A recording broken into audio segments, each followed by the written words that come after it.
Welcome, and thank you for listening to the Without Judgment Coaching Podcast, where we dive into coaching for neurodivergent, high-achieving women who are ready to unlock their potential, regain their passion for work, and live the life that aligns with your dreams.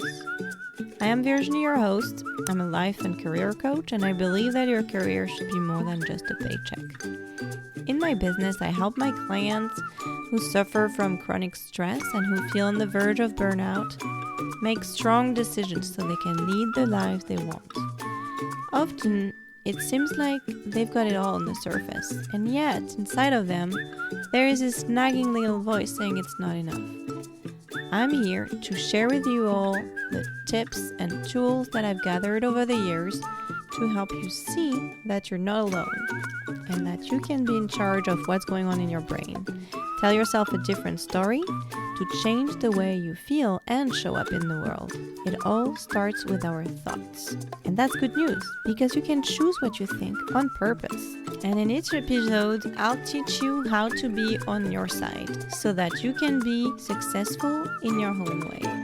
Hello, and welcome to Without Judgment, episode 19. Today, I want to talk to you about mom tips. All month, because Mother's Day is coming up, and also because May is Mental Health Awareness Month, I want to use a couple of tips from my mom or tips from other moms that I heard, or your favorite mom tips and life advice that you have found really helpful to navigate everything that life is throwing at you, and how I relate them to coaching now. So, when I was about 10 years old, my mom bought me a printed poem in the south of France, in a very cute place where they make their own paper from pieces of cotton fabric, and you see the whole process in the water and the big wheels kind of smashing everything together until it becomes paper.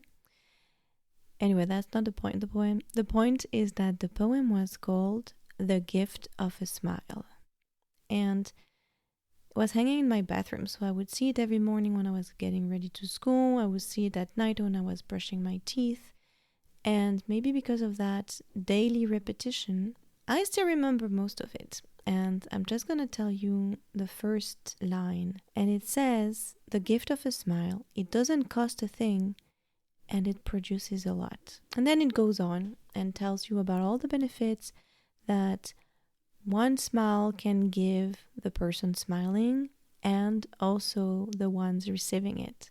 And it's clearly demonstrating that it's a clear win-win for everybody. So today, I'm grateful for that poem, and I want to tell you how I use the power of a smile in my daily life, because it kind of goes deeper than just a smile.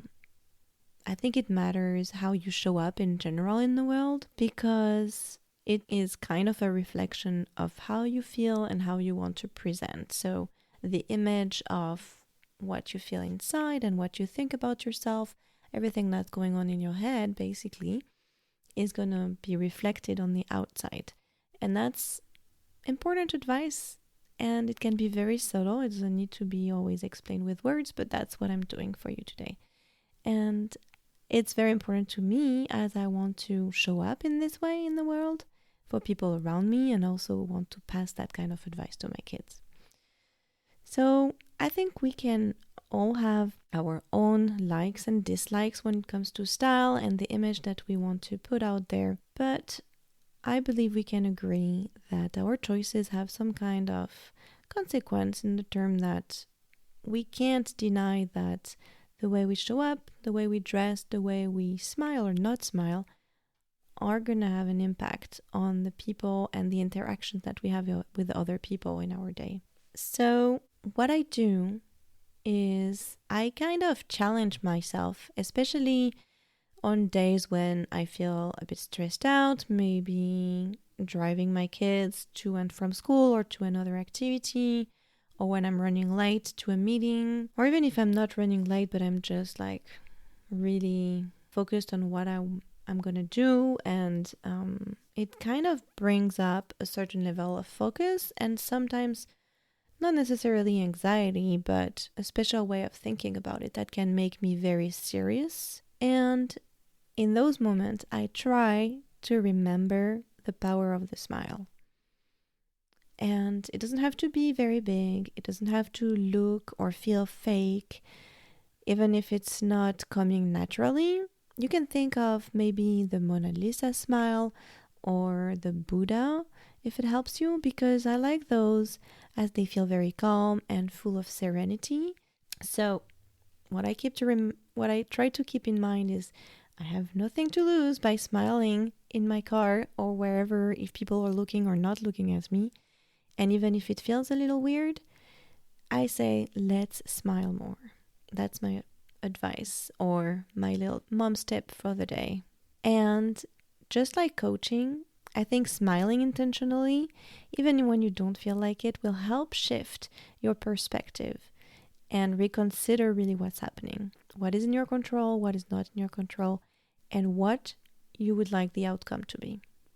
Because sometimes we may feel trapped like on the hamster wheel and lose the important piece of what is happening and why are we feeling this way.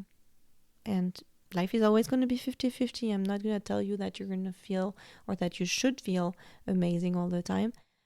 But I think it's important to know how to pause for ourselves, to be able to refocus on what really matters. Whether we need to have a good cry or pause and smile to recenter and be more calm, or even break out in laughter and really celebrate. And I'm bringing laughter because this Sunday is International Laughter Day, and I think that should be celebrated too. So I put some link in the show note to that website I go to of the days of the years, because I think it's kind of funny, all the tips they give you. But I wanted to just point out that smile and laughing will really help you with your overall stress and cortisol level, because it does help relieve the pressure.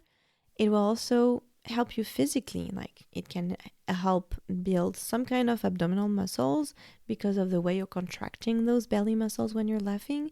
It can also help your heart because it is some kind of cardio exercise. And it will help boost your immunity because laughing helps produce T cells, which are part of your immunity system. And then it can also help you by making you feel more connected with the people that are around you and you're sharing this hilarious moment with. And it can help you just feel more relaxed because of the endorphins that are produced when laughing. Now, I wanted to share my top 4 ideas of how to celebrate that International Laughter Day. And here it goes. One is, like my kids do all the time, ask Google, Alexa, or Siri to tell you a joke.